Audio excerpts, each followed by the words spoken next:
Boys, what's your favorite curse word? Ooh.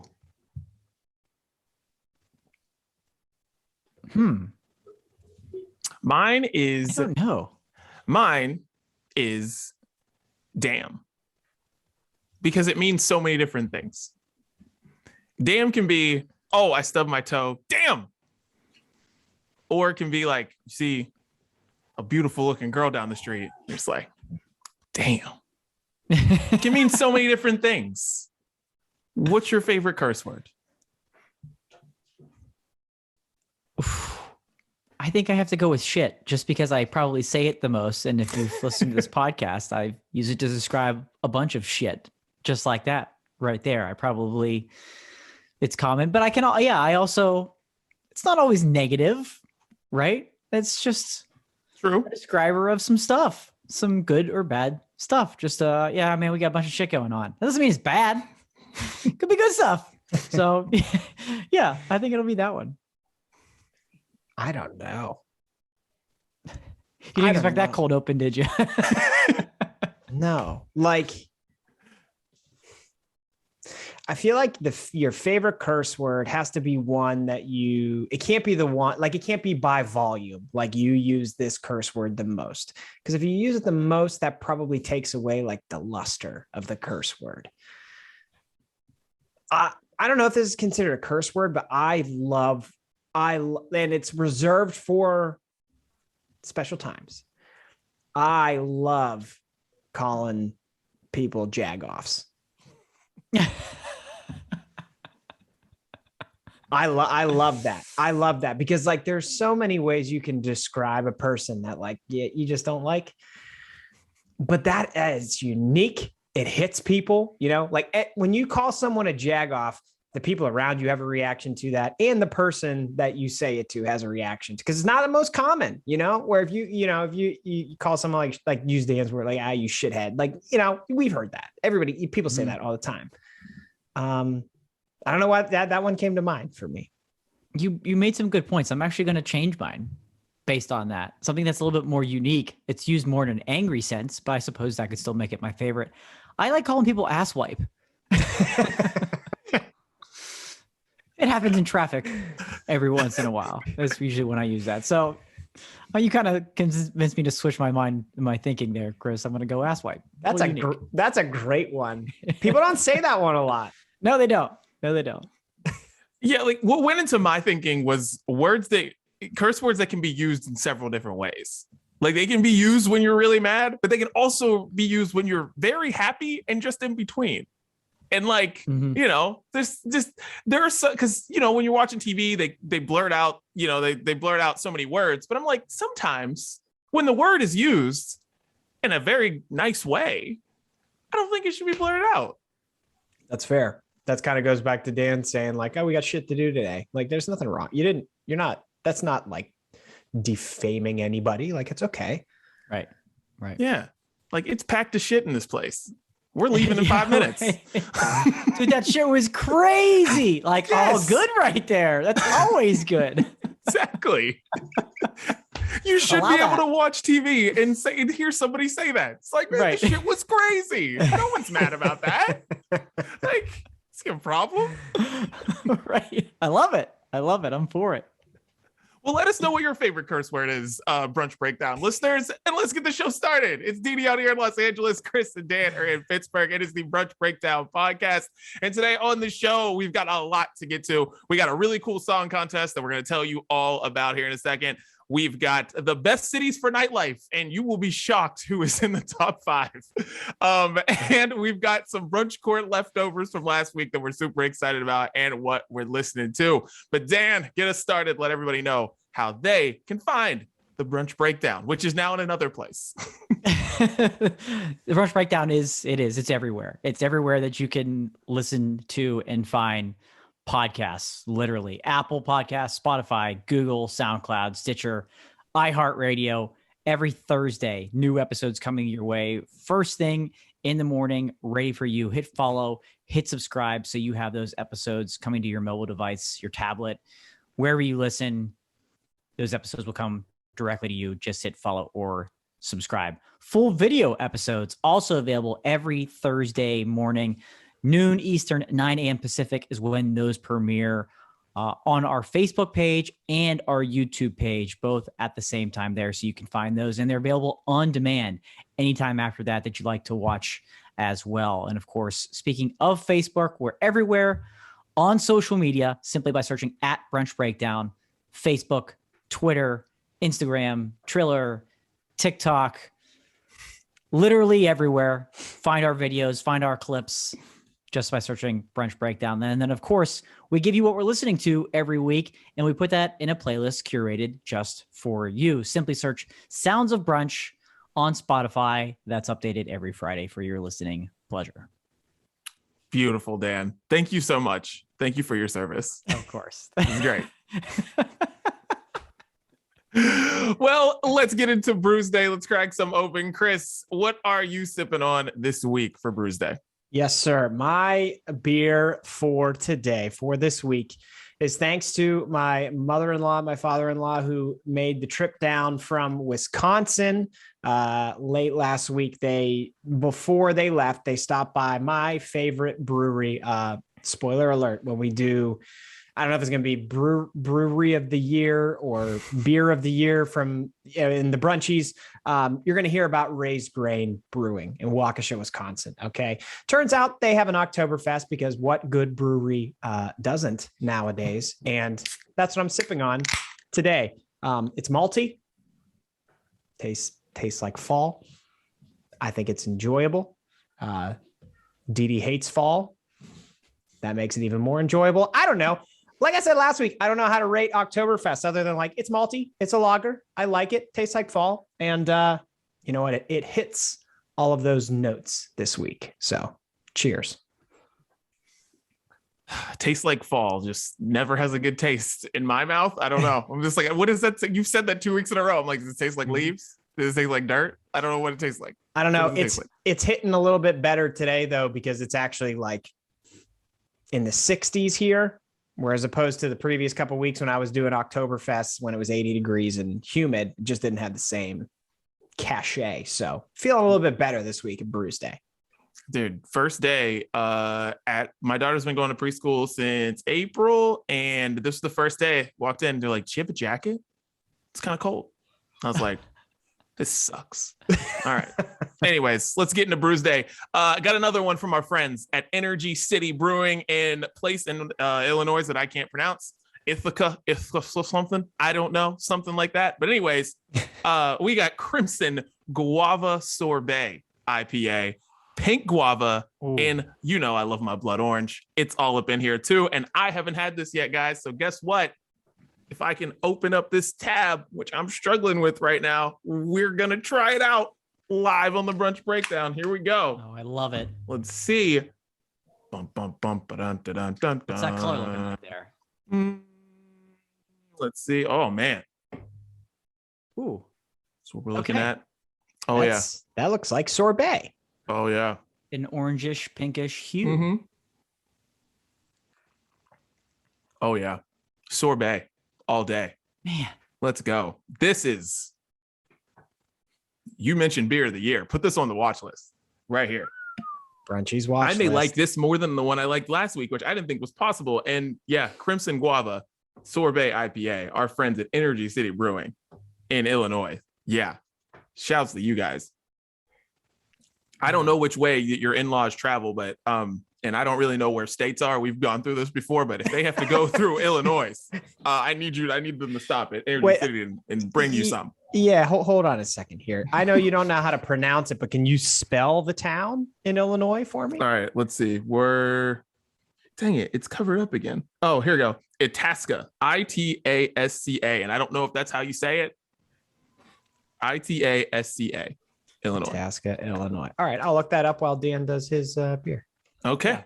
Yeah, Dan, what are you sipping on, sir? Yeah, please look that up, because I think I picked a couple of those beers on Untapped, and you can find out where that closest location is. And the maximum radius is 100 miles, and I got nothing. So any route along the way, Chris, would be wonderful. Or anybody listening around the country, send some of that good stuff this way. For me this week, I took a little bit of a left turn because it's been a bit of a wild week for me so far. So I needed something a little heavier. And I almost went for the liquor bottle, but saving that for the Halloween party in a couple of weeks. So I had to get something that I know that I would enjoy, that would hit home really good. I don't know if I've actually featured this on the Brunch Breakdown before. I may have, but it was probably in the neighborhood of well over a year ago. This is from a brewery that Chris and I have both shared a number of times on the podcast on BREWSDAY here, from Hitchhiker Brewing Company. And this is the Jelly Debate, which is an imperial stout with peanut butter and raspberry jelly. So yes, it basically PB&J beer. They couldn't be any more discreet about it with the big picture of the PB&J on the label. Boys and girls, ladies and gentlemen, let me tell you something. This beer is so damn good. If you like peanut butter and jelly and you don't like beer, I can almost guarantee you would enjoy this. It is liquid peanut butter and jelly in a can. You get this roastiness from the peanuts and the peanut butter, and you get that perfect sweetness, a little bit of tartness, a little bit of sweetness from the raspberry jelly. Somehow they have managed to balance these things absolutely perfectly, because it would be very easy, especially in a stout, for something like a peanut butter to kind of overwhelm and be the prominent flavor there, and just kind of like a hint of raspberry or jelly or something like that. This is so well balanced, so perfectly done. And it's amazing. I love this beer. Quick sidebar. I'm sure you guys heard the conversation on Sunday Night Football a couple weeks ago about how some of the players, and it was at the Raiders and Chargers, there was a lightning delay and they were having peanut butter and jelly sandwiches, and they were debating that the ratio was bad, that it was like closer to 50-50 peanut butter jelly, but it should have been more like 70-30 peanut butter to jelly. So I'm curious, as I sit here and enjoy this first and second and third sip, gentlemen, quick sidebar, what's the perfect ratio for peanut butter and jelly in terms of peanut butter to jelly? I've never thought about that. I make peanut butter and jelly sandwiches every single morning to put in my daughter's lunch. I have to do it every morning. I've not thought about this. I think there's definitely more peanut butter on there. Mm-hmm. Jelly's harder to stay on the knife. Peanut butter stays, you get more on there. I don't know what, I'm going to pay attention to this when I do this tomorrow morning, though. Yeah, definitely do. So this is really interesting. I feel like this topic might just derail the entire episode. Right. Yeah. I'm like, I need to call Siobhan in here. She's a peanut butter and jelly expert. I don't know. Like, there's a lot of different ways you can slice this. So, you first have to look at the consistency of the two, right? Because jelly just by nature has more volume because it has to, whereas peanut butter is kind of more of like a paste, right? Okay. So are we talking like we're talking physically how much, which one has more? Oh, more on the sandwich. Yeah. Like, for example, if you look at this can, it looks like just on this picture alone, we're probably sitting around 65-45 jelly to peanut butter. Like 80-20. It just appears that way, right? It's pretty heavy on the jelly. I'd say this isn't typically what you'd see, but I'll give them a pass because it's a graphic. It's probably not an actual photo. So yes, Chris, please continue. Yeah. So I think like when I make a peanut butter and jelly, I'm getting more calories from peanut butter, but at the end of the day, what I'm by volume, peanut butter by volume. What is it, like ABV on your beer, but peanut butter PBV. I'm going more jelly. I 100% am doing more jelly than peanut butter. Yeah, I'm probably more in like the 60-40, 65-35 camp. Wow. See, I think you're in the minority there, because this broke out into a internet discussion after that game because the players were complaining that there was too much jelly on their PB&J sandwiches. I'm more with DD. I think I'm 65-35 or 60-40 peanut butter heavy to jelly just because jelly's just a little too messy, right? And I think that if you have more peanut butter, it kind of confines it within the sandwich. You can see on this label, it's kind of like molasses just spilling out of your mouth. It's like too much of that. Jelly's too messy. Peanut butter is not going anywhere. It's not dripping, right? Jelly's like sappy. Like it's just, you don't want that. You gotta keep it balanced. You gotta keep it in there and part of the sandwich. And the peanut butter is the glue, and you need a little bit extra glue. See, I say embrace the mess. I like the mess because you have some of the jelly fall out onto the plate. And then with your last few bites, you got, the corners on either end, you can dip it. You can dip it and swipe up that jelly and add it back into the sandwich. See, that's a big thing to do with that too. If you don't care about the mess, then you're probably loading up on that jelly. One of the reasons why I don't load up on the jelly is I don't want the mess. I'm trying to keep it clean, trying to keep it confined there. I get sloppy over here. Sloppy. For that reason, I coat the corners in peanut butter and keep the jelly away. You got to stay inside. Stay inside the fence. Dan, because of that right there. Like when you go, like if you have to patch up some holes from like nails in your wall, you spackle it. Dan uses the spackle thing on his PB&J. That's how he on the PB&J. Yeah, right around the edges of it. Yeah.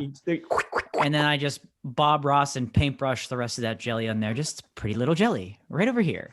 Pretty little bird. That's PB&J magic. That's art right there. It takes Dan an hour to make a PB&J.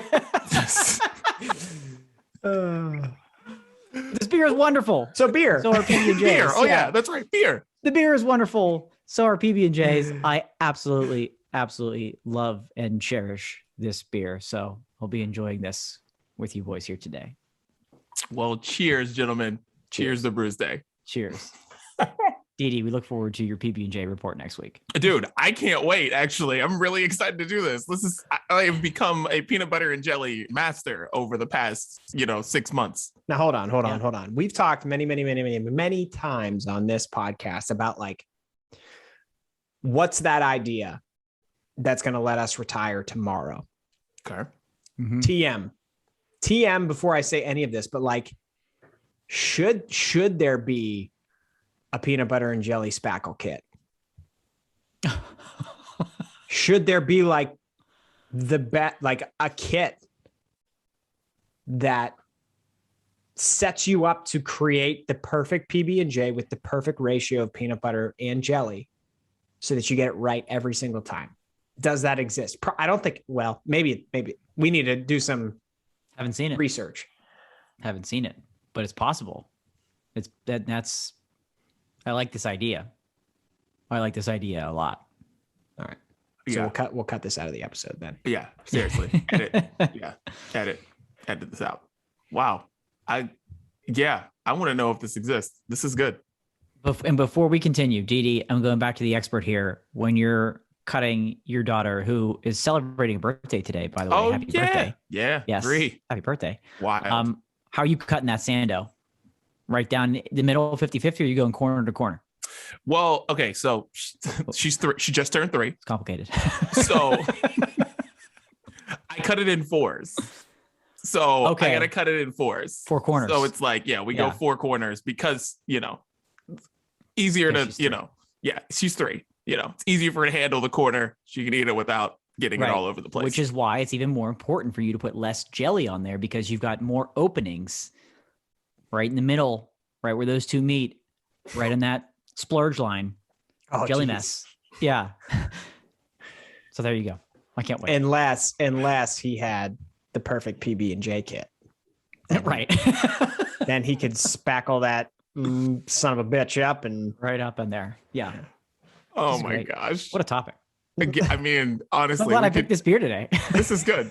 I'm very excited about tomorrow morning when I'm making this PB. I'm going to really be paying attention to this tomorrow at 7 in the morning when I'm making the sandwich. All right. Well, let's get random topics off our chest. And I'm going to go first, guys. And Chris alluded to this earlier when talking about the taste of fall. I really want to know, guys, why do people go to pumpkin patches? That's all I want to know. Why do you go to them?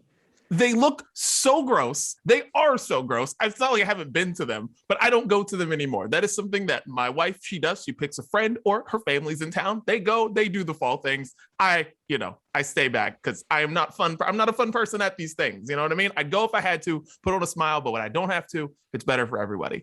Pumpkins are gross. They're dirty. The ground is gross. It's dirty. I don't understand. And here, when we do, where people do pumpkin patches, it's usually just like in a parking lot for the most part, because I don't know, they're just not going to be doing it in some farm. And if they do, it's just, you're going out of your way to do some dirty stuff. And at home, it's different because there's a lot more, outdoorsy type shit. And I just don't understand why anybody wants to go do that when it's like 50 degrees outside. You go bundle yourself up, you bundle your kids up, and you just go do dirty stuff. I don't get it. Pumpkin patches, I don't understand. None of it looks good. Regardless how good of a picture is you post of your kid, it doesn't look like fun. And you posting a picture in front of a car, it doesn't look like fun. None of it does. Pumpkin patches are gross. I don't understand them. Please help me understand them. Well, we've been to 2 of them so far this fall.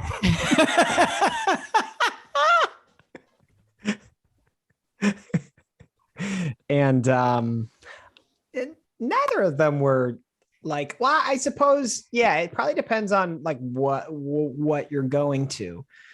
Both of ours were at farms. One of the farms is like the bougiest farm you can go to. So there, like, we weren't even, the pumpkins were like in a display. Like it wasn't even, you weren't even walking on grass to get to the pumpkins. And the other one was more of like a legit farm, but they had it set up that like you weren't hiking through the crops to get to the pumpkins. You know what I mean? Like they were just like there, and there was other stuff going on. Like they had horse rides. They had facts about different vegetables that we read. It was very interesting. 42 cherries is a pound. Did you know that? Now you do. You're welcome. Not helping. I don't know. It's not for us. It's for the kids, right? It's not for us. No, because I went to one last weekend and I have no kids. So here's my take. Yes, we went to one, and Chris, it may have been one of the farms that you attended. And so they have 2 options.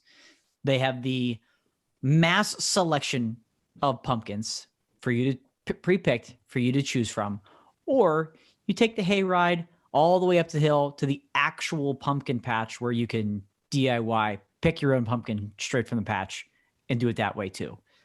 I think people like the idea of choosing their own pumpkin from a closer place of origin rather than digging through the bins at the grocery store where they're probably finding some sloppy seconds and some moldy and some wet and not great pumpkins there. They want something that seems like, okay, this is a good pumpkin. This is going to last a while. I want to choose the best one to carve from, and I want to choose out of 100 or 3,000 versus 20 sitting here at the grocery store in the bin. That's why I think people like to do that.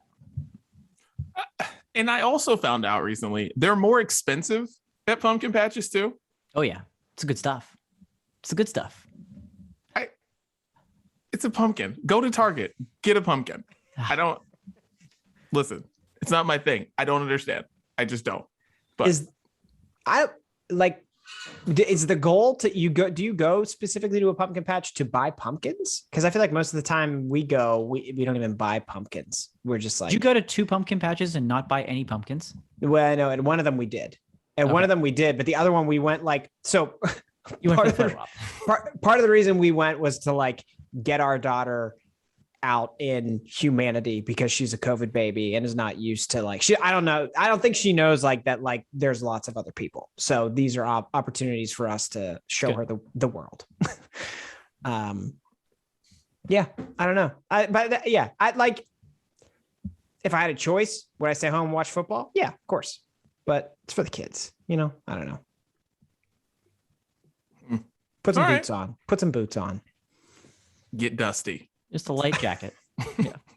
Gross. Anyways, you guys pick who's going next. Get it off your chest. Go ahead, Dan. Guys, do you miss movie theaters? Going to movie theaters? When was the last time you went to a movie theater? Oh my God. I went in July. Actually. Oh, you did? Oh, yeah. I went in July. Fast and the Furious. Fast and Furious. Do you miss? Edie, what are the last 9 movies you've seen in a movie theater? Do they all start with Fast and Furious? Dude, okay, that's really funny because I know them off. I know some of them offhand, not 9, but I definitely know that I went in July, Fast and Furious. I went January of 2020. I went to see Bad Boys 3, whatever it was, or 4, whichever one they've got. The other one was Hobbs and Shaw, which is a Fast and Furious, whatever offshoot. And then the one before that was Fast and Furious. That's an amazing list. I'm glad you were able to letting you know why I miss theaters, but go on. Yeah. So it's been a while since I've been to a movie theater too, right? It's probably been 2.5 years, something like that. But recently, there is a national campaign going around, a TV commercial campaign from AMC Theaters. They spent $25 million on this campaign, and it features Nicole Kidman selling the ideas that we make movies better at movie theaters. And the idea of a commercial for a movie theater just is the weirdest thing to me. I don't think I've ever seen that before in my life. And it's kind of a good commercial. It might be Nicole Kidman's best work. I don't know. Just saying. Pretty convincing. Typically not a fan of hers, but after it was over, I go, wow. So that was a good reaction from me. But it's the most weird thing to see. We all know movie theaters suffered during, and still are during, the pandemic, right? And now a lot of places have shifted to where you can rent the movie on demand if you don't want to go to the theater, right? And there's been some legal battles over some studios and things like that, allowing movie theaters or people or streaming services on demand to continue to do that. But as like, for me, I don't go to a movie theater that often, maybe twice a year, honestly, but I don't think I want them to go away. And I don't think we can have that. I think I support this ad campaign. Some people were a little butthurt that was a little too early, maybe, and there's still a pandemic on. People shouldn't be going in indoor theaters and things like that. But these major corporations are like on their deathbeds, and they're trying to save their company. So I don't really blame them for that. So I think I want movie theaters to survive. And I like the idea of going to movie theaters for like the big movies that I want to see. He obviously has his selection of certain movies he wants to see in the theater. And I think I like that too. Even though I don't go to a ton of them. Would it be easier just to watch a movie from my home and pay for it on demand and whatever? Yes, absolutely. And sometimes I prefer to do that, but it's a chance to get out. You do dinner and a movie. The dinner and the movie date cannot die. There is younger generations that need to go through that. When you're a teenager and you run out of options after going to the mall, you can do dinner and a movie or whatever combination of that. So save the movie theaters, go see a movie, and go support our good friend, Nicole Kidman. Yeah. Normally the only place you see commercials about movie theaters is at the movie theater. Right. Before the movie, you've already purchased it, but you're seeing it there. Right? Yeah. They're like, come to this place that you're already at. Okay. Yeah. I don't think I have been to a movie since my wife and I started dating, which has been, I don't know, like 6 years, maybe. It's been a long time. Wow. I don't really like movie theaters, but with that said, I do think that there is something special about the movie theater experience of going to see a movie. You know, the lights go down, the woo, you know, the sound comes in, and then you have all the previews and stuff. Like, I don't know. It's a fun experience. So I'm with you. Yeah. I would like to see movie theaters survive all of this. I don't know when I'm going back. I don't know if I'm going to help at all, but I would like to see them survive. You'd like the option. Yeah. It's just the fact that it's there, you know? Yeah.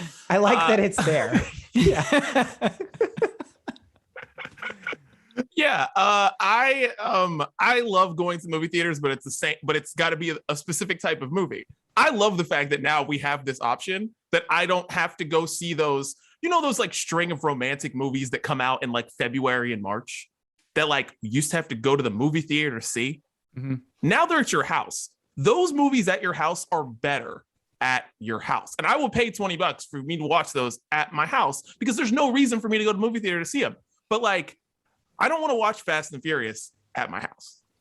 It's not the same. Mm-hmm. The lights aren't the same. Like, I go see these movies in 4DX, which if they haven't come to your city yet, they will be there at sometime soon. The seats, it's literally like you're riding the Star Wars ride at Disney World. It's incredible. The seats move, water hits you, any punches, you get felt in the back. It's incredible. It's literally the most amazing thing in the world, right? And I go see movies for that reason. And I feel like those movies, like those big action blockbuster movies, are meant to be seen in movie theaters. But like a lot of these movies, especially like the Oscar movie type movies, I don't need to see those in a movie theater. Like not one bit. Do I need to go see those in a movie theater? Like there's this Will Smith is playing Serena and Venus Williams' dad in this movie coming out. Yeah. It's gonna come straight to our TVs, guys. I don't need to see that in movie theater. Mm-hmm. I'm super excited that I can watch this movie for however much, $20 or something, just right on my TV. So, you know, I want movie theaters to stay, but only for movies I like. Yeah, I like the option. I don't think the ability for something to go on demand and be able to stream it from your house, pay a little bit more from it. I love that too. But like, can you imagine if Titanic came out and people were just watching it in their homes? Yeah. That wouldn't do well. That wouldn't do as well. And yeah, action movies with a lot of sound and things like Apollo 13 and these huge movies, just not quite the same. So save the movie theaters for the good movies, I guess. Helps the Nicole Kidman.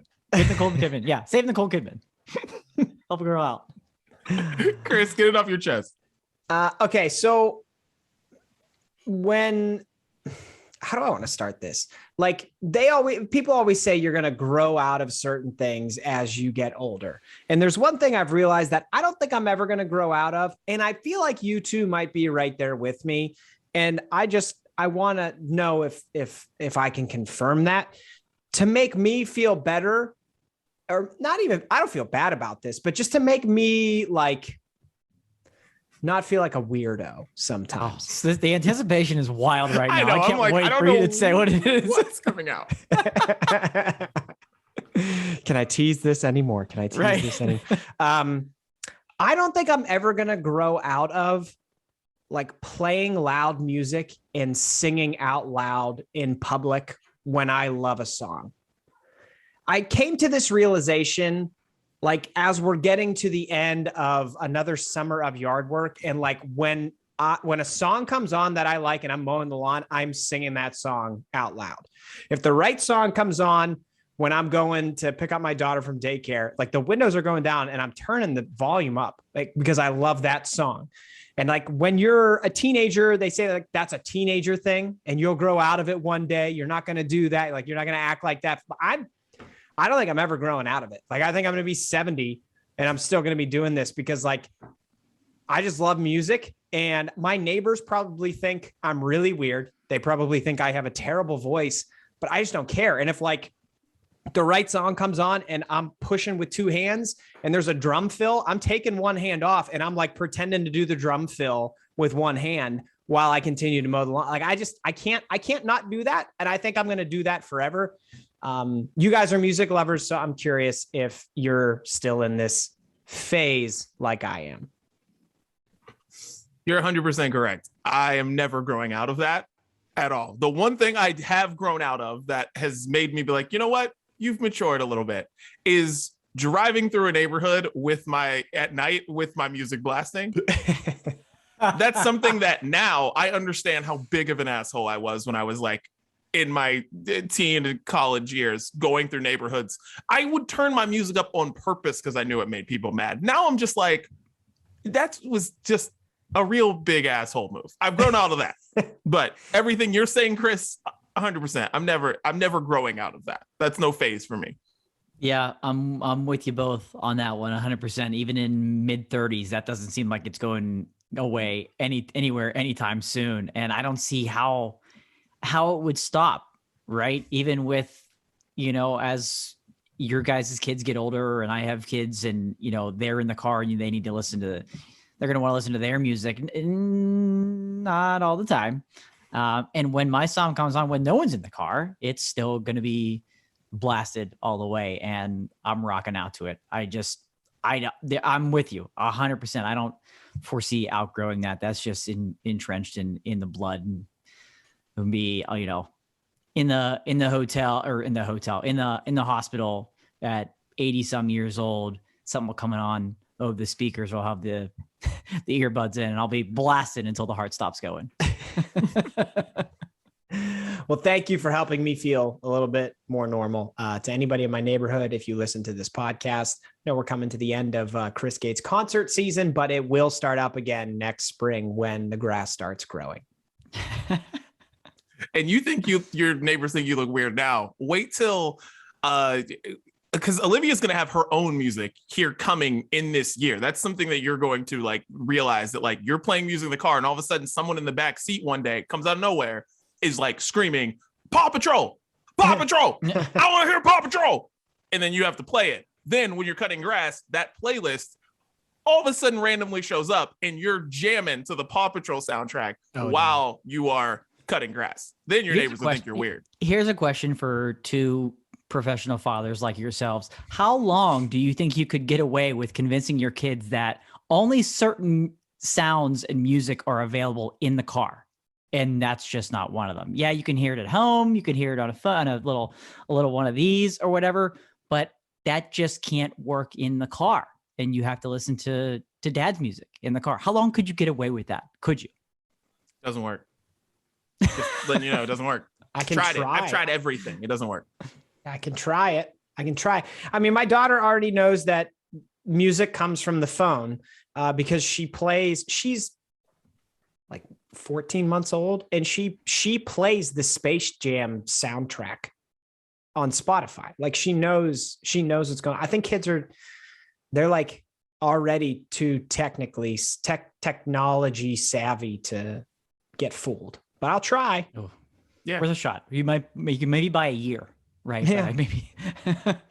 It's just sliding in music that you like in between those things keeps you sane. But like, that's really all you can do. Like my daughter loves Industry Baby by Lil Nas X and Jack Harlow. Loves it. Like loves that song. But like that's after like listening to the Fancy Nancy soundtrack for an hour on repeat. Then you can throw something else in. And she's like, this is cool, Dad. We're like the first generation of parents that have to deal with this though, right? Like when we were kids, we couldn't tell our parents what we like a specific thing we wanted to hear. It was the radio. And often we didn't even get a say, right? But it was just the radio. That was it. It was like, I don't like this song. Then you can turn it off, but you don't get to hear what you want to hear when you want to hear it. So yeah, strange world right now. Yeah. You couldn't just tell your parent to go play a song that was on a cassette and they have to rewind it, then fast forward, then rewind, then fast forward, then the tape pops and they return it. So it's a whole different world. Yikes. All right, well, let's get into the main menu, gentlemen. Chris, let's get this going. Did you bring this to our attention or to Dan? One of you two did.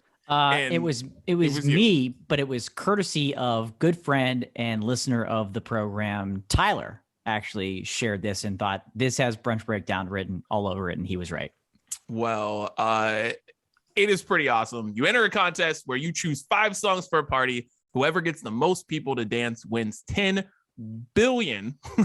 Why do people only offer 1 million in imaginary contests? Here's the catch. You don't know anything about the party goers, race, age, whatever. And what are your 5 songs? So 5 songs to get the most people to dance. You win 10 billion of Brunch Breakdown bucks. I love how the tweet, and I forget exactly who it's from, Michael Harriet. But I love how he adds that in there. Yeah. 10 billion. Why do people only offer 1 million for imaginary contest? Like you said, that's so good. But yeah, not know anything about these people, race, age, gender, whatever. So you have to think wide here, right? Yeah. What's going to get the most people on the dance floor for these 5 combined song playlists? So I'm very fascinated to know what you guys came up with here, because you get the whole catalog in front of you. But some are going to work better than others. This was so hard for me because I don't think about what other people care to listen to ever. Right. So it's very hard for me to be inclusive. That's why I don't like when people are like, "Oh, did you tell me what song to play?" I'm like, "Yeah, just play what you want." Like, yeah, it's not going to be the song you want. It's not what you want. Yeah, I just kind of landed on, like, when I've been at parties, what songs have I heard a lot, and I've heard a lot of people singing to them, and that would probably apply well for this. I will say, I know that the tweet says you don't know anything about like the age or whatever of the party goers. I did go into this assuming that, like, if I'm going to be at that party, that there are not going to be super old people at that party. That is one thing that I assumed. I assumed that, like, the ages of this party are between 21 and like 45, because why the hell would I be at that party otherwise? You know what I mean? Because you're offered $10 billion. Yeah, I mean, you're the DJ. Okay, well then, I mean, if I end up at a retirement home, this list is not going to go over. This is not good. All right, so this will be interesting. No Frank Sinatra on Chris's playlist. No, sorry, no. nope. Oh, Dan, you go get us started. All right, you want me to run down my 5, or are we gonna go one? You want me to go one at a time? You go 5. We'll do the whole list. I'll give you my 5.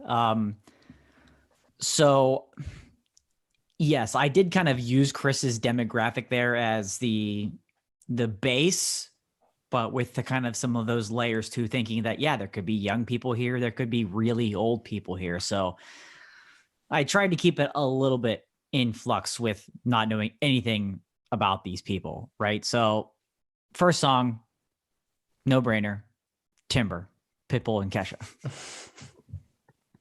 How can you not get up and dance to that song, regardless of your age?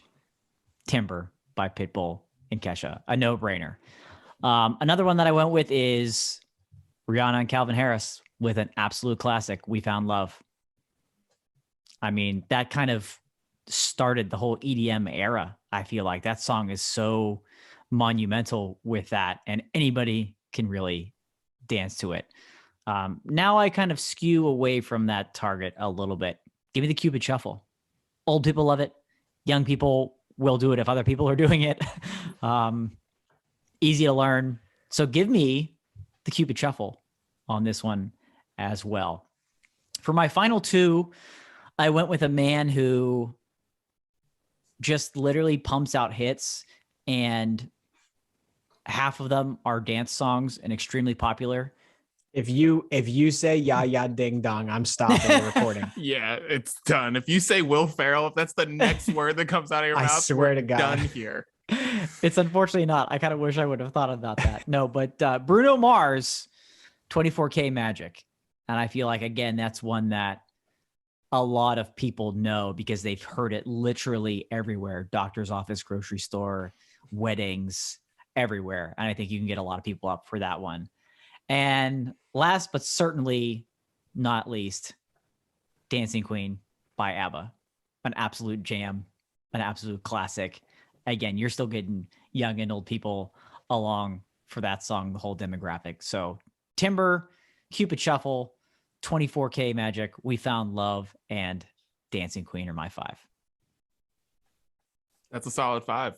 Yeah. I thought about like a Cupid Shuffle or Electric Slide or something like that, because those tend to get people out on the dance floor. Those are that's smart. A smart choice. Yeah. Thank you. I like that. Thank you. All right. All right. Next? I will go next.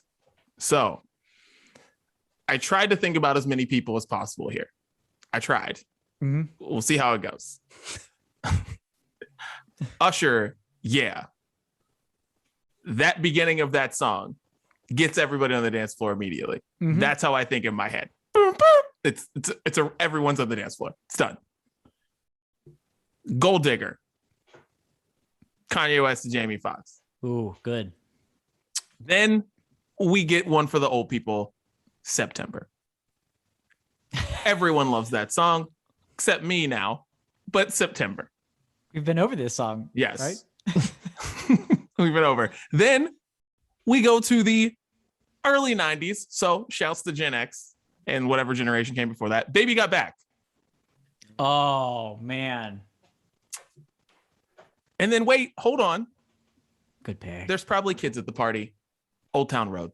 And everybody loves the biggest song in the history of music, Old Town Road. So yeah, Gold Digger, September, Baby Got Back, Old Town Road for the kids. That's a very solid 5. You really did. You hit the full spectrum for somebody that doesn't care what other people think and listen to. Like you mentioned there, I think you took all that into consideration. A really, really good 5 there. Well, literally, I made this. It took me, I'm telling you, it was hard because the first list I made was just like for literally anybody who was friends with me. That's it. Right. I was like, this doesn't make any sense. Then it was literally, if you graduated probably somewhere in between the years 2001 and 2008, you would have loved the playlist and nobody else. Yeah. And I was like, I need to include some more people. You're not coming away with the cash prize when you're being super limited. Yeah. No, my lists were very limited. Good revisions. Yeah. Yeah. I mean, I'm not gonna win the money here. My list is going to look a lot like probably what Dee Dee's lists look like. My first song is by a poet of our generation, Soulja Boy. Crank That, because I just feel like that was not generational when it happened, but it became that. And that gets people on the dance floor. All classics do. Yeah. The second one I have is Nelly, Hot in Here, because once again, I mean, when that plays, it's like pretty much telling you that you have to be on the dance floor. So it just felt right. I wanted to get a rock song on here somehow. So I went with, I mean, this is a personal favorite, but I also feel like it's kind of generational. Lit, My Own Worst Enemy. I feel like that gets people singing. I feel like that gets people out there. So that's my third. You know what? I feel better about my list as we're going through it. Chris, I think this is genius. Okay. Shaggy, It Wasn't Me, gets people on the people dance because it's like a joke song. People want to dance to that song. And then the last one, this is maybe the one that applies most to like any age of people, because I feel like over time, this song has become almost like an anthem of sorts. Party in the USA, Miley. I put that on there. Yeah. That's played like virtually everywhere. So Chris, your list sounds like it came off of the Now That's What I Call Music Best of Best. Feels like we covered a lot of those songs when we hit the Now, which are kind of in that window there, which are all good ones. Hey, if they made it on Now, then they have potential for this poll. Right.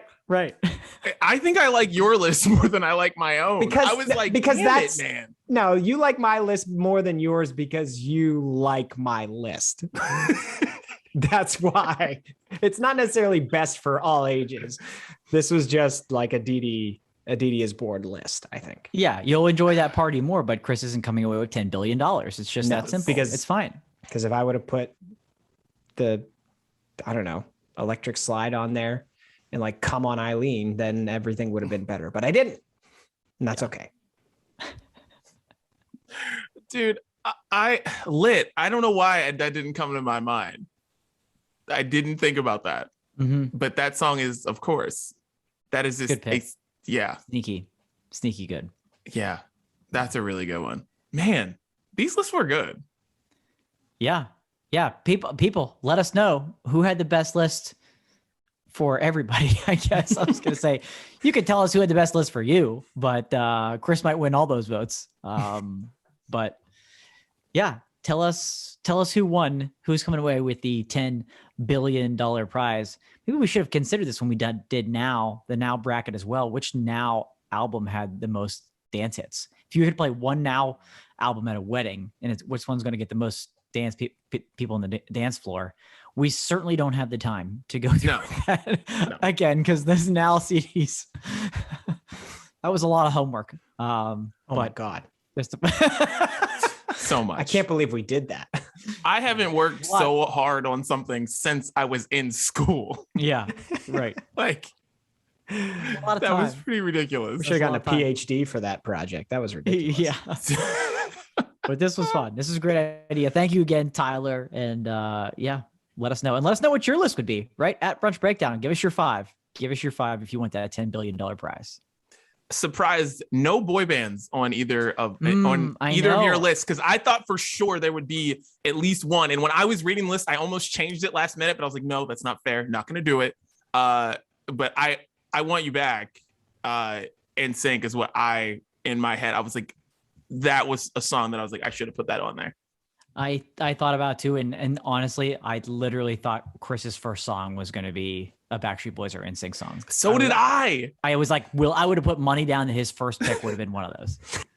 I mean, it was on my list and it got scratched out because I was between that and Miley, and I just thought like, I was thinking like Backstreet's Back, like our generation listened to it, the younger generation kind of makes fun of it but dances to it, and the older generation knows it because we were their kids, you know what I mean? Like it applies but then like I felt like my Party in the USA is just more relevant now, so I went with that instead. Yeah, good pick. Yeah. Smart pick, because Party in the USA is, I mean, like, it's damn near the national anthem. Like, yeah, it's just being completely honest with you. So all right, well, let's get into our next topic here. Rent.com put out a survey last week, and they put out the best cities for nightlife.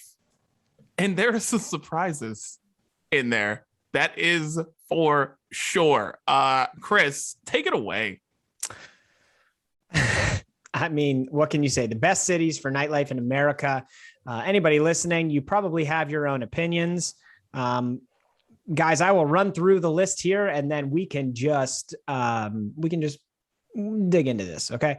Coming in at number 10, Minneapolis, Minnesota. And if you're listening and you want to see this, definitely check out the video because we have the whole list displayed in front of you. So number 10, Minneapolis, Minnesota.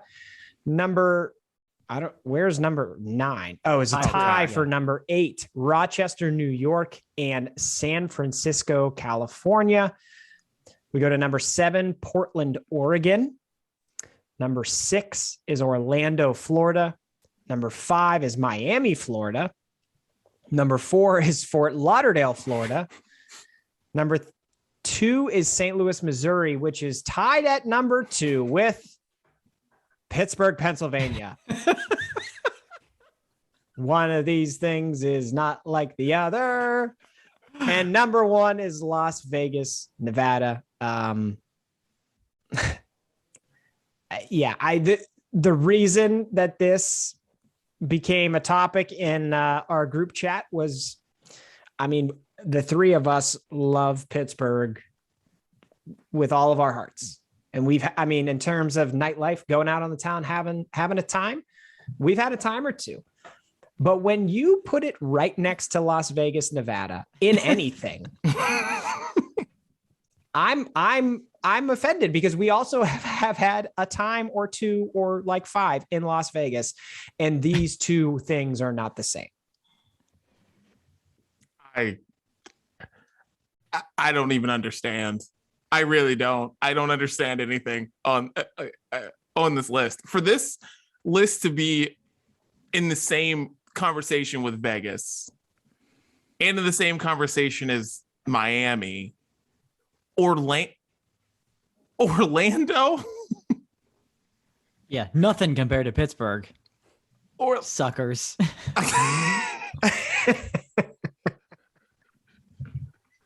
Like, if New Orleans is 19. How is that a thing, right? I don't know. I'm talking too much. I can't I don't know. I tried so hard to rationalize this list in my head whenever you said it to us, Chris, and I can't. No, but I can't either, because they even have like a table. I have the table up in front of you guys right now, the 50 best cities for nightlife. And like they put population, average rent for 1 bedroom, 2 bedroom, nightlife businesses per density, nightlife businesses per capita. And like the ranking of the cities, none of these categories are like actually filtered to be like top. So I don't even know, like these are the criteria, but I guess they combined those things to like average them out or something. I don't know. Yeah, I have the methodology here as well. They looked at the 150 most populated cities in America, according to the Census Bureau. And then their team looked at the total number of nightlife related business establishments. And that includes things like bars, cocktail lounges, comedy clubs, nightclubs, and ranked each city evenly by the number of businesses per square mile of land area and the number of nightlife businesses per capita. And then the cities with the best overall rankings of the two were determined to be the best cities for nightlife. But so, yeah, it doesn't show like the cumulative ranking that they're going off of here. It shows the two, but obviously there's some sort of middle ground that they achieved this list from, because like somehow you mentioned New Orleans at 19. How in the bloody hell are both Cincinnati and Cleveland ahead of New Orleans? We can talk about Pittsburgh all day long, but both of those are 11 and 12 on this list. So they don't necessarily say they take into account prices either, right? They naturally are going to show the price for an average 1 bedroom and an average 2 bedroom because this is rent.com. Why else are they doing it? But it doesn't sound like that was taken into account. It's not like you can get your great bang for your buck in Pittsburgh. It's just like they got a shit ton of places if you want to go. Yeah. I guess Jack's really pushed it over the top for Pittsburgh in the South side. if you look at the Pittsburgh description where they show the top 10 and then they kind of give you some of the reasons why, I was looking for a reason why they were showing Pittsburgh. They mentioned the Rivers Casino is big, is popular. They mentioned what they call the Southside Flats, which is a thing, but it's not where people go. They mentioned the Strip District, which closes at 10:30. And then at the bottom of that paragraph, gentlemen, the third paragraph, what is mentioned there? That's right. Our probably favorite place on the planet, the Tiki Lounge. And of course, the Tiki Lounge is why Pittsburgh holds the number 2 ranking. I love that he says our. Oh yeah. Oh, like, yeah. Like the three of us are dancing on top of speakers, not just Dan. Yeah. It's our right. favorite place. Yes. Everybody loves the smell of chlorine while sipping on a nice cocktail or a Bud Light for the price of $3. Everybody loves that. That's exactly what the Tiki Lounge has to offer. I don't know, guys. Like, there's not many things that'll get me to hate on the city that I love, but this is not right. This is not right. This is just not right. I've been to so many of these places and I would choose them over a night out in Pittsburgh. You're saying it's just so big to say best cities for nightlife.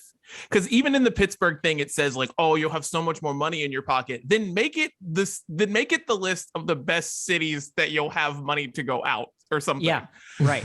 You know what I mean? Like, don't make it the best cities for nightlife, because we are well-traveled people. We have been to these cities, and some of these are small. One of my best friends lives in Rochester, New York. Not once has she ever told me. She's lived there for like 5 or 6 years now. Has she ever said anything to me about going out in Rochester, New York? No, right. I'm heated. I just ripped my headphones out. I'm going to leave it at this, guys. I highlighted a word here. If you're watching, it says, you've seen the top 10 best cities for nightlife. Now discover other spots that are renowned for their late night adventures and activities. No, this is wholly false statements. And I don't know. I don't like it. Like, convince me how Omaha, Nebraska is one of the top 23 nightlife destinations in this wonderful country of ours? Explain. Please explain. Rent.com.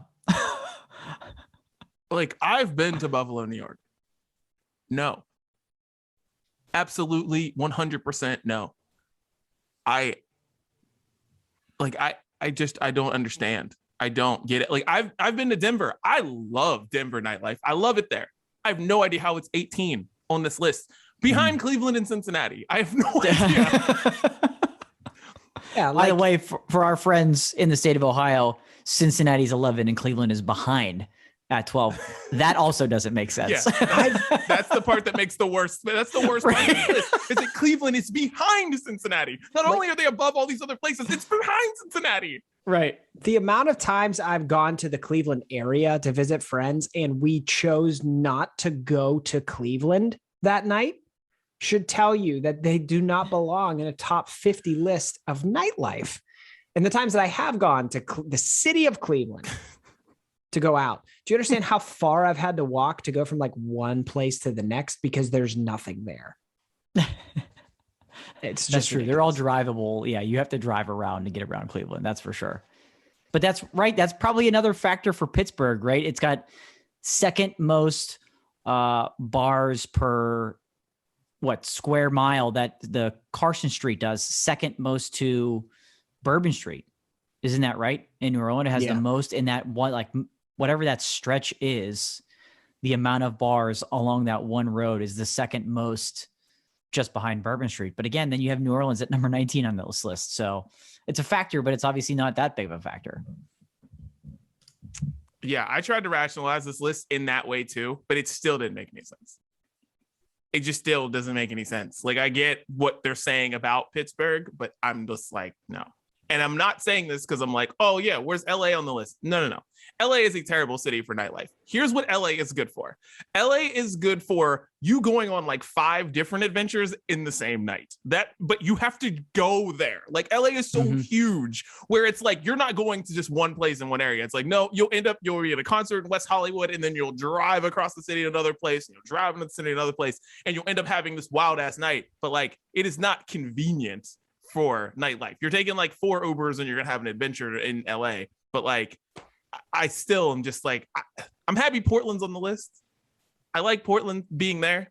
Like, I've been to Portland and I love their nightlife. I just Vegas shouldn't be on this list because Vegas is a king of its own. I just don't understand why what we're doing here. Right. Well, they had to keep it there because they couldn't put Pittsburgh as a tie for Vegas.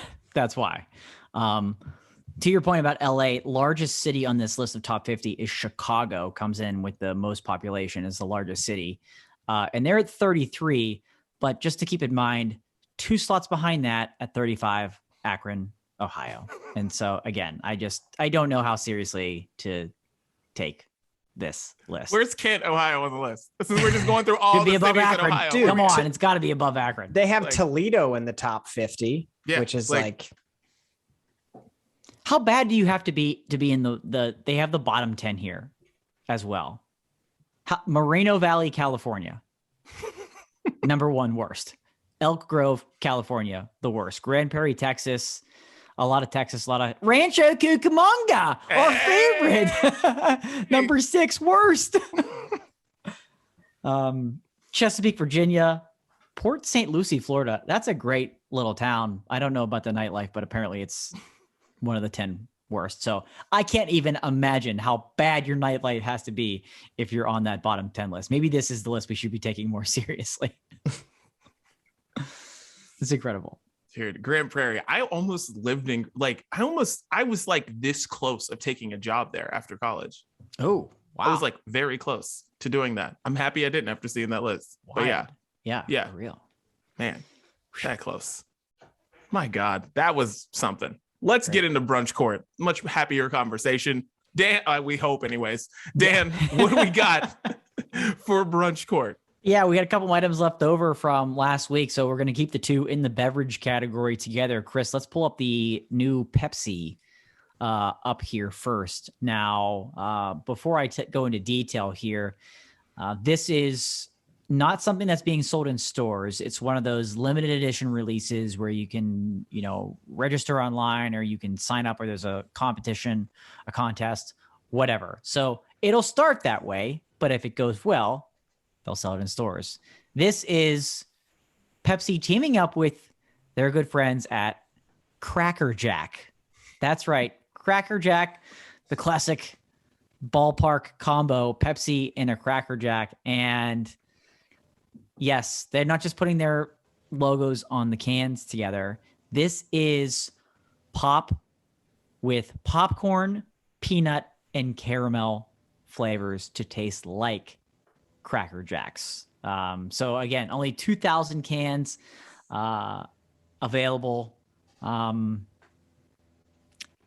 Interested to see what you guys are going to think about this, because those are all kind of sweet flavors, right? You get a little bit of salty if you're going to add popcorn, but peanut and caramel. Caramel, I feel like, is a close enough cousin of the syrup that's involved in Pepsi and Coke. So it's not that far off, but Cracker Jack flavored Pepsi. Thoughts?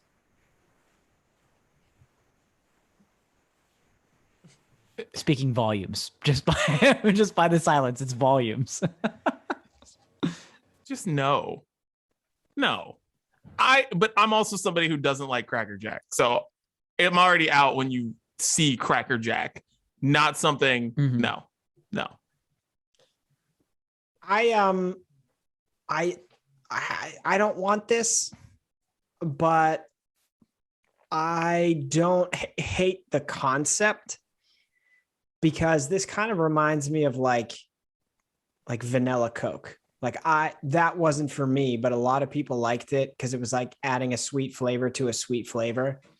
And I feel like this probably, for people who like sweet, this would probably work. It's not for me, but I think it probably works.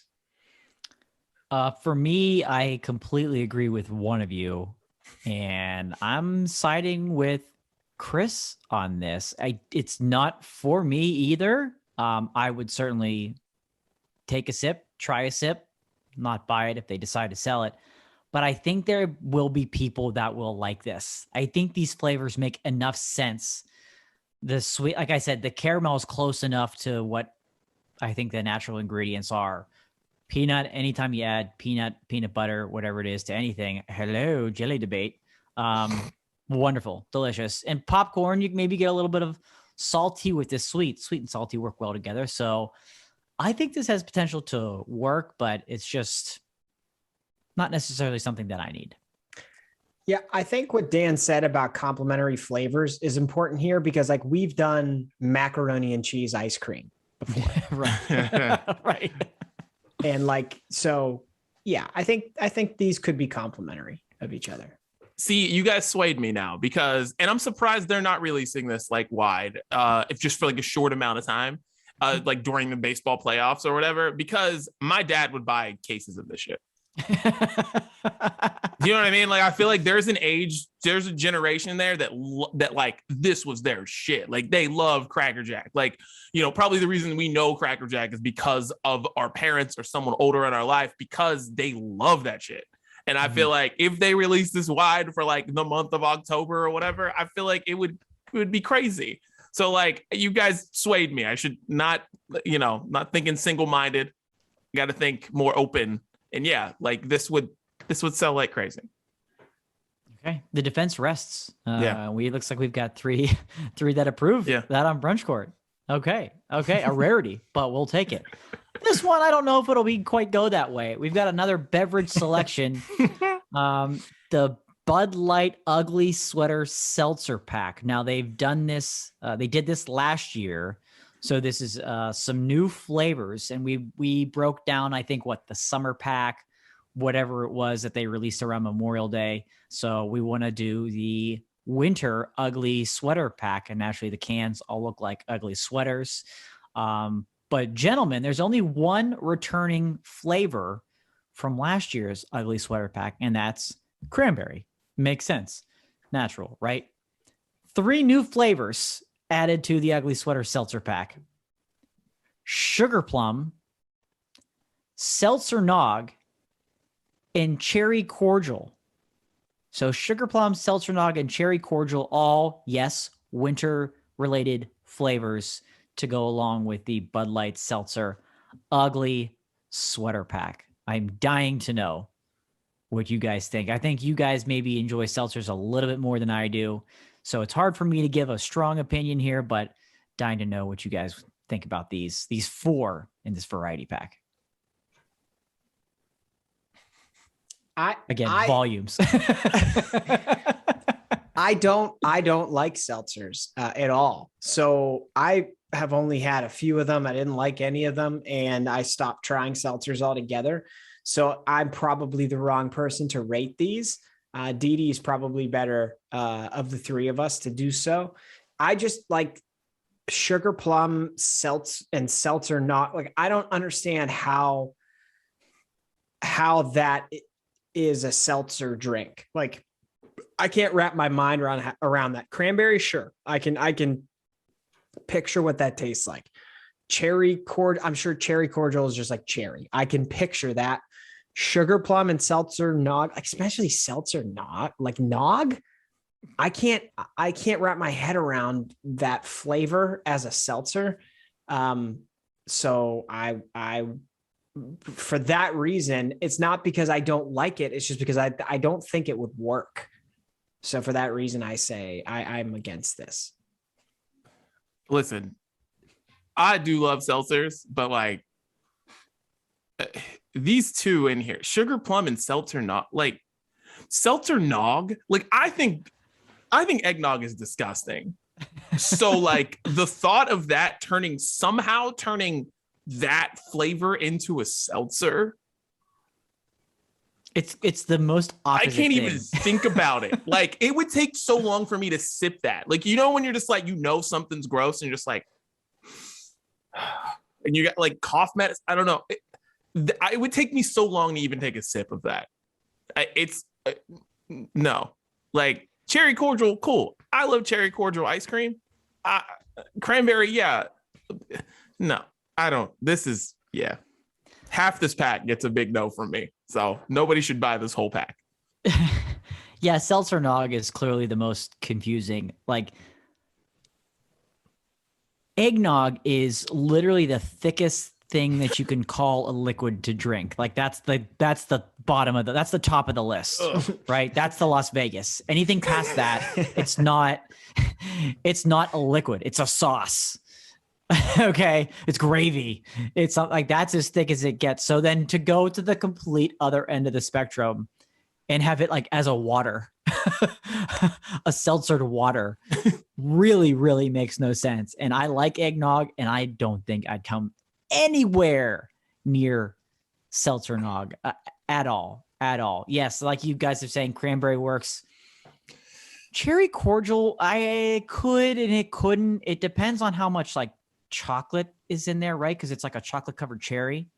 So I guess that could work too. It might actually be the sneaky tastiest out of all of these, depending on that. And sugar plum, like, that's not real and whatever. And it's either gonna be too sweet or too plum. So guilty. Bud Light, you stretched it too far. If you can see in the photo here behind this pack that's being showed, they still have the flannel pack, which we did for fall, that has the pumpkin spice, right? The pear, the apple crisp. And we think that was better than this. This is just taking it too far. Guilty.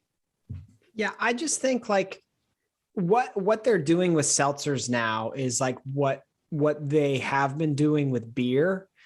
And there's a big difference between like the purpose of beer and the purpose of seltzers. Like well, correct me if I'm wrong, because I don't drink a lot of seltzers, but when I think seltzer, I think like light and refreshing. And so then when you try and pair light and refreshing with eggnog, I just don't get it. And like, if some brewery did some type of like eggnog beer Christmas stout deal, like that maybe would work, because it's by nature thicker. And I don't know. I think it's just too much with the seltzers. It's just too much. Yeah, they're just so insanely popular because they're not beer. Yeah. And that's why, to your point, it's like, I don't get why you would, if you drink seltzers, you're probably not a fan of eggnog. Just right. Just a Stick thought. with eggnog. Like you're trying to avoid drinking eggnog or something if you're drinking lots of seltzers. Like I hate eggnog. The reason seltzers exist and they're so popular is because they're like less calories, whatever. And it's not like drinking a beer, you know what I mean? And so those flavors don't make sense for why seltzers are popular, but agreed. We'll see. Wild. Well, another brunch court. Beautiful. Beautiful, Dad. Can't wait till next week. Halloween stuff. Yeah. We got to watch Halloween Town. We got to get on that. The list. Yeah, we got to do that. Yeah. We got to review that for the big Halloween episode next week. Yeah. All right. Well, let's get into what we're listening to. This week. Chris, get us started. What are you listening to, man? Cool. So I'm still listening to band Midfield that I introduced last week.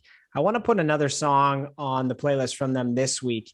The song is called Nothing Changes. And the reason I like the song, I mean, beyond the fact that it's catchy, great musicianship, the chorus says, nothing changes if nothing changes. And like, that is so simple, but like powerful at the same time as you could apply that to almost anything. Like whatever you want to do, nothing's going to change unless you change something. So I love that. And I wanted to put it on the playlist this week. I like that. That's got big R&B song energy there. Yeah. Big breakup song there. All right. I'm going to go with the big release this week. Adele, Easy on Me. And it's a fucking beautiful song. Adele is just, every 5 years she shows up and it's just like, punches us in the face with these sweet melodies and then goes away. And and one thing I thought about with this song is that I think I'm ready to go see Adele in concert, right? I was doing this on purpose. I was like, you know what? I want to wait till Adele has like few albums on her belt, and then it's like, okay, then I'll go see Adele because she's just gonna stand there and sing, right? Mm-hmm. You listen to this song, and there's that easy on me, that shit.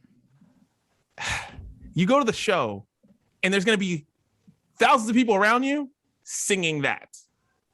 And now I'm rethinking going to see Adele live because I don't want to hear you sing. Like, Dan, Chris, I don't want to hear you next to me, behind me, singing Adele. I want everyone to be silent. I'm paying Adele to sing. I do not want to see you singing these high notes that are so beautiful in the song. But you go to a show, you're supposed to sing the song with her. I don't want people. There should be rules at an Adele concert, the same way there are at comedy shows where they try to take your cell phone away and you can't record. That's what it should be. Take your voice box away or something. They should be able to dig into your throat, take it away so you can't sing for that show, and then give it back to you at the end. Boy, aren't you gonna be pissed when Adele headlines Coachella next year? We gotta. There's 125,000 people singing along. I never even thought about that possibility. Yeah, that's a very strong possibility. Yeah. I'll go quick here. Coin, a band that I've put on the playlist. It's been quite some time. They haven't released some new music in a while. They just kicked off their tour, and so they released some new music. They released a single called Chapstick. It's kind of a groovy, upbeat song from the alt pop trio out of Nashville that I'm really digging stuff from Coin. So Chapstick, check it out. Nice. New band I want to recommend. They are called Brook Lane. They have a new album out called Roll with the Punches. These guys are from Fargo, North Dakota, which I'm like developing a theme probably here. Probably on the top 50 of nightclubs. Nightlife is probably on there. I'm developing a theme here. I keep finding pop punk bands from places you would not think you would find a pop punk band, but Fargo, North Dakota. Not enough people are listening to these guys, but their song "Growing Older." This album is brand new. I would highly recommend you check it out. They say they're influenced by like WSTR, State Champs, Neck Deep, bands like that, and you can hear it in the music that they play. Super upbeat, super catchy. I really, really, really enjoy it, and gonna give them a little bit of love because like their Spotify listenership is so low. So let's go. Everybody listen to Brook Lane this week. Okay. Thank you. All right.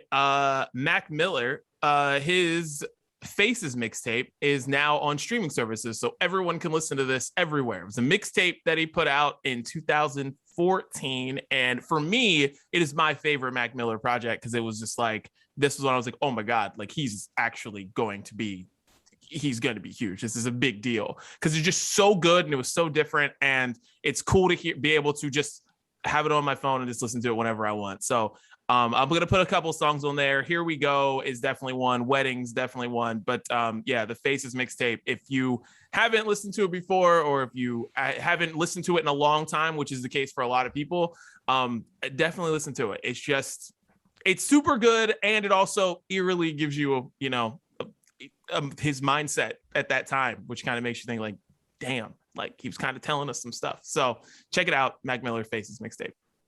Yeah, for sure. That's a great pick. I actually had that on there as well. It's just a great reason to kind of rediscover that and celebrate that from 2014, which is absolutely nuts. But I had a backup just to be safe, just in case. My girl, Remy Wolf, she's at it again. I keep putting her on the playlist, and guess what? I don't care because the songs are great. The newest song is called Street You Live On. Probably something a lot of people can relate to, that we all talk about an ex and she can't go to this, everybody lives on a street. But she, got to try to avoid the street that her ex lived on. I just dig this sound. It's so unique that she does with all of her music here, really. So Remy Wolf, at it again, Street You Live On. Man, I got a street right outside of my house. That is you're living. Relatable. Relatable music. Last one I have is a band called Friend Circle. I put them on the playlist before. Their song Loose Cannon is one of my favorites. They are kind of like a party punk rock type of band is kind of how I would describe them. They put out a new song called Complications. I want to put that on the playlist. They have another new song coming out this Friday too. So if you listen to it and you like this song, check them out because they're going to have more new music coming out. So Friend Circle. Nice. I'm going to do something different this week, guys. I'm going to put a song I hate on the playlist. Oh. Ty Verde's A-OK. This song has been out for a really long time. Yeah. And good Lord, do I hate it. But you know who loves it? My daughter. Loves that song. And that's right in a 3-year-old's wheelhouse. They can say, Ayo, A-OK. They can say it over and over again. And I hate that song so much. She loves it. Putting it on the playlist. Wow. Yeah. Interesting. He's got another song that's really big too. Or not as big, but really but you probably might like it better. What's the other song? Because Because there's another song by someone that I don't know who it is, but I hear it on Sirius Hits 1 all the time, and I hate it so much. And it sounds like him, but I don't know if it's him. No, no, it's not on Hits 1. Solamente. Check out Solamente. Okay. All right. By Ty Verdes. Yeah, and I had him on the playlist last week on a collaborative song, but check out Solamente. It's completely different. I think you'll like that one better. Right. Last for me, Artist of the Year nominee Justin Bieber, freaking doing it again, right? We said it was about time for him to, he might need to release another song or two to compete with Travis Barker. But we have the fancy version of Justice, his album released with some newer tracks on it, remixes, things like that. And of course, you see a song on there, Haley, named after his lovely wife, of course. And I'm like, okay, it's going to be slow, love song, whatever. This thing's a jam. It's upbeat. We need more love songs like this. I could dance to this song. I thought it was going to be a slow jam for it, but no, this thing moves. It's a nice little upbeat song there. So Justin Bieber, Haley, love it. Love it. Well, that is what we are listening to this week. Make sure you check out this playlist on Spotify. There'll be a lot of great stuff on there. And yeah, guys, any final thoughts for the Brunch Breakdown as we head into Halloween week and our Halloween episode, where we're going to watch Halloween Town and talk about it? Chris is so excited. That's not the movie I thought we were going to land on for Halloween, but I'm sorry. I've seen all of them. That's the problem. I mean, we can discuss a movie I've seen. If people have spoken, the people told us this was it. This was you, the brunchers, the brunch listeners. Can we rename the segment movies Dan has seen, but we haven't? That's a much longer list for Halloween. It is. But Halloween Town, going to be exciting. A lot of good stuff for next week. Has Katie seen Halloween Town? No, she hasn't even heard of it. Well, buckle up, Katie. It's gonna be a fun week for you. Because there's no way there's no way you're gonna be able to watch that in one sitting. And I know I'm not gonna watch this in one sitting. So I'm gonna start tonight and try to get through it. Good luck to you both. Strategy. Well, that's the brunch breakdown. We're out.